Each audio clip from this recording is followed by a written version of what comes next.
Navpravah news સમયની સાથે અફવા નહીં ફક્ત સમાચાર। નમસ્કાર, નવપ્રવાહ ગુજરાત ન્યૂઝમાં આપનું હાર્દિક સ્વાગત છે।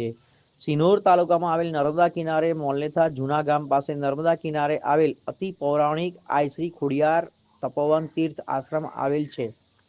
આશ્રમના મહંત શ્રી શ્રી પરમ પૂજ્ય 1008 હરેરામ બ્રહ્મચારી અઘોર પીઠાધીશ્વર રાજરંપા મહંત ગુરુજીની સમાધિ આવેલ છે। તપોવન તીર્થ મોલનેથા આશ્રમ પર સોલાસીનો કાર્યક્રમ રાખવામાં આવેલ હતો। આશ્રમ પર બહાર રાજ્યમાંથી સંતોને મહંતોની મોટી સંખ્યામાં ઉપસ્થિત રહ્યા હતા।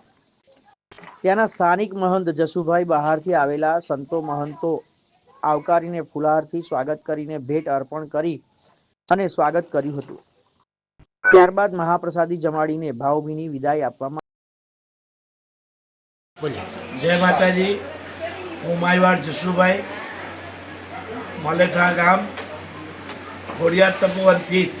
આ આશ્રમ બહુ જ પૌરાણિક છે।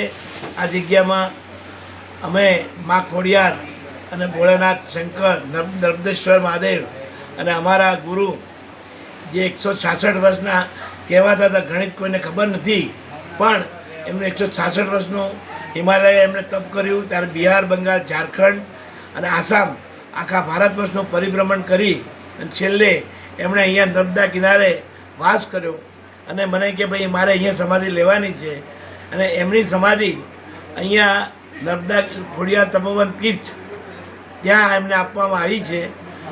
હાલમાં આ ખોડિયાર તપોવન તીર્થ ગૌશાળા, યજ્ઞશાળા તેમજ યાત્રિકો નર્મદા પરિક્રમાના માર્ગ છે, એટલે આ નર્મદા પરિક્રમાના જેટલા યાત્રિકો આવે છે દરેકની સેવા, દરેકને રહેવા માટે આસન, ઓટલો બધું અહીંયા જમવાનું બધું ફ્રી મળી રહે છે।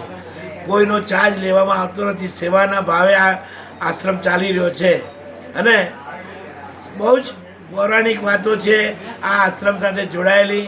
એમાં વડલો, પીપળો કે જેની કોઈ નામના હજી સુધી કોઈ ઇતિહાસ કાઢી શક્યું નથી એવી રીતનો પૌરાણિક વડલો છે જે બાવાની ટેકરી તરીકે ઓળખાતો હતો, વ્યાસજી વખતનો છે। અને આ ઉત્તર વાહિની ગંગા, ઉત્તર વાહિની નર્મદા બહુ ભાગ્ય સંજોગ મળતો હોય છે, એ કિનારે આ આશ્રમ છે। દરેકને મારી વિનંતી છે કે આશ્રમની મુલાકાત લેજો અને અમારા ગુરુ મહારાજ હરેરામ બ્રહ્મચારી બોરિયા બાબા અઘોરેશ્વર હતા, એમના દર્શનનો લાવો લેજો।